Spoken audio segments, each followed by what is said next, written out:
मृत्यु के बाद शव को अकेला क्यों नहीं छोड़ा जाता? डरावनी है वजह।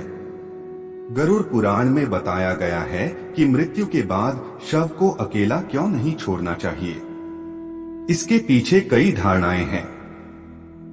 आजकल लोग इसके बारे में बात नहीं करना चाहते, लेकिन ये एक जरूरी प्रक्रिया है और आपको इस बारे में जरूर जानना चाहिए। मृत्यु एक अटल सत्य है। जो भी जन्मा है उसे एक दिन मरना ही है। लेकिन मौत एक ऐसा विषय है जिसके बारे में कम ही लोग बात करना चाहते हैं। हालांकि हम सब ने एक विधि जरूर देखी होगी, लेकिन उसके बारे में जानकारी कम ही लोगों को होती है। आप सभी ने देखा होगा कि हिंदू धर्म में मृत्यु के बाद शव को जलाया जाता है, और आपने ये भी देखा होगा कि अगर किसी की मृत्यु सूर्यास्त के बाद होती है तो उसका दाह संस्कार अगले दिन किया जाता है। ऐसे में आपने गौर किया होगा कि मृत्यु के बाद व्यक्ति के शव को अकेला नहीं छोड़ा जाता है। दरअसल इसका संबंध गरुड़ पुराण से है।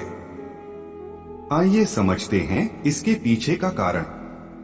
वीडियो में आगे बढ़ने से पहले हमारे YouTube चैनल जीवन ज्ञान संगम को लाइक सब्सक्राइब करें और कमेंट में जय श्री राम लिख दें। आपका कल्याण ही कल्याण होगा। मृत्यु के बाद इन 3 कारणों से टलता है दाह संस्कार। हिंदू धर्म में अगर किसी की मृत्यु सूर्यास्त के बाद होती है तो उसके शव को रात भर घर पर ही रखा जाता है और अगले दिन उसका दाह संस्कार किया जाता है।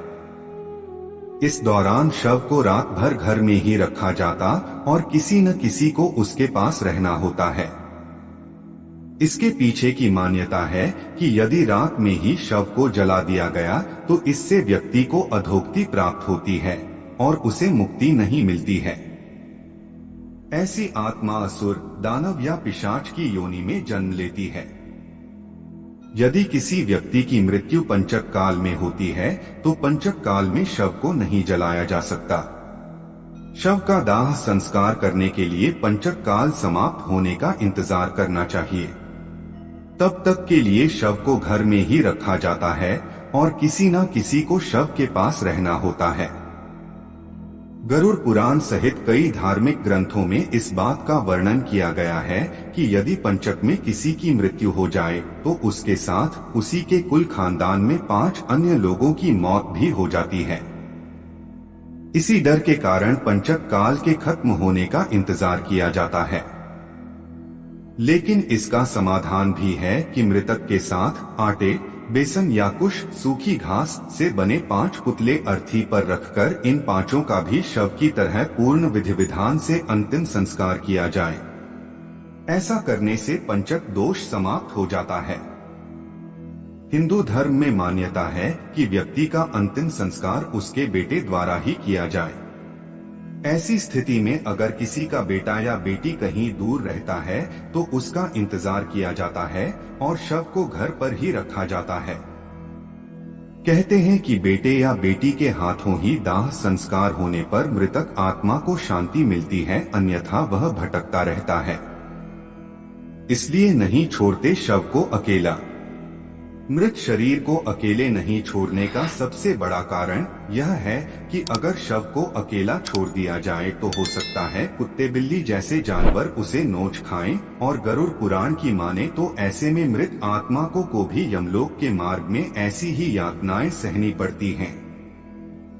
इसके अलावा यह भी माना जाता है कि अगर शव को अकेला छोड़ दिया जाए तो उससे बदबू आने लगती है।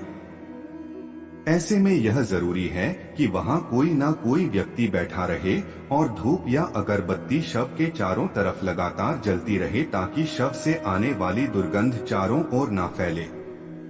बुरी आत्मा का साये से भी शव को बचाना जरूरी।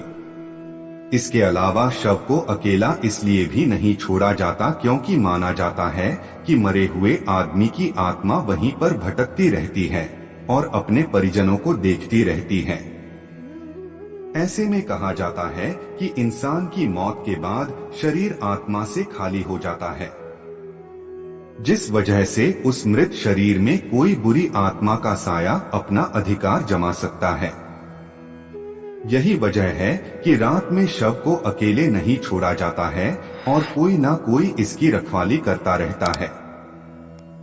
आज के लिए बस इतना ही, मिलते हैं न्यू वीडियो पर। जय हिंद, जय भारत।